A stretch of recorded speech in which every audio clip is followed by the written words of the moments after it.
venez donner votre main à monsieur qui vous fait l'honneur de vous demander un mariage. Comment, mon père, comme vous le faites? Est-ce une comédie que vous jouez?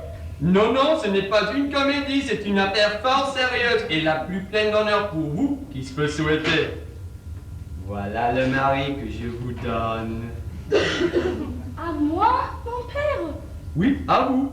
Allons, touchez-lui dans la main et rendez grâce au ciel de votre bonheur. Je ne veux point me marier. Je le veux moi qui suis votre père. Je n'en ferai rien. Oh, que de bruit. Allons ça, votre main. Non, mon père, je vous l'ai dit. Il n'est point de pouvoir qui me puisse obliger à prendre un autre mari que Cléante.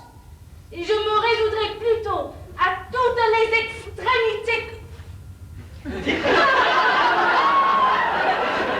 C'est vrai que vous êtes mon père. Je vous dois entière obéissance. Et c'est à vous d'être disposé de moi, selon vos volontés. Je suis ravi de vous voir si promptement revenu dans votre devoir. Et voilà qui me plaît d'avoir une fille obéissante. Comment donc, qu'est-ce donc que ceci? On dit que vous voulez donner votre fille en mariage à un carême prenant. Voulez-vous vous taire, impertinente? Vous venez toujours vous mêler vos extravagances à toutes choses, et il n'y a pas moyen de vous apprendre à être raisonnable. C'est vous qui n'y a pas moyen de rendre sage et vous allez de folie en folie. Quel est votre dessein et que voulez-vous faire avec cet assemblage? Je veux marier notre fille avec le fils du grand turc. Avec le fils du grand turc? Oui, faites-lui faire vos remerciements par le truchement que voilà. Je n'ai que faire de truchement et je lui dirai bien, moi-même, à son nez, qu'il n'aura pas ma fille. Voulez-vous vous taire encore une fois? Comment, Madame Jourdain, vous vous opposez à un honneur comme celui-là? Vous refusez son Altesse turque pour gendre? Mon Dieu, monsieur, mêlez-vous de vos affaires. C'est une grande gloire qu'il n'est pas à rejeter.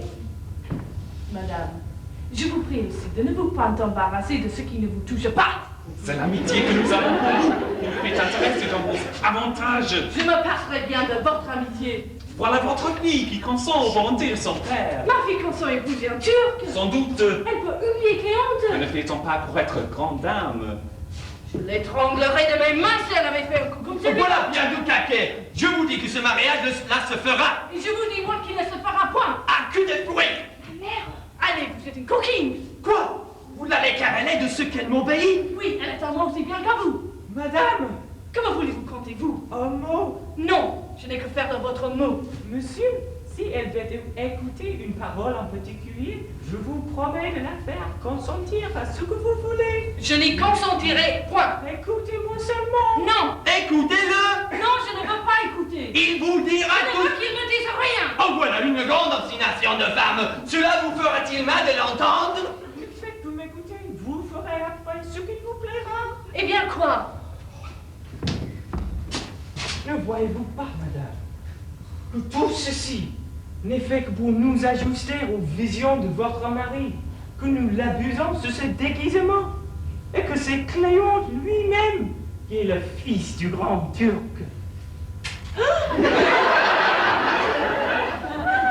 Et moi, Corinne, qui suis le truchement.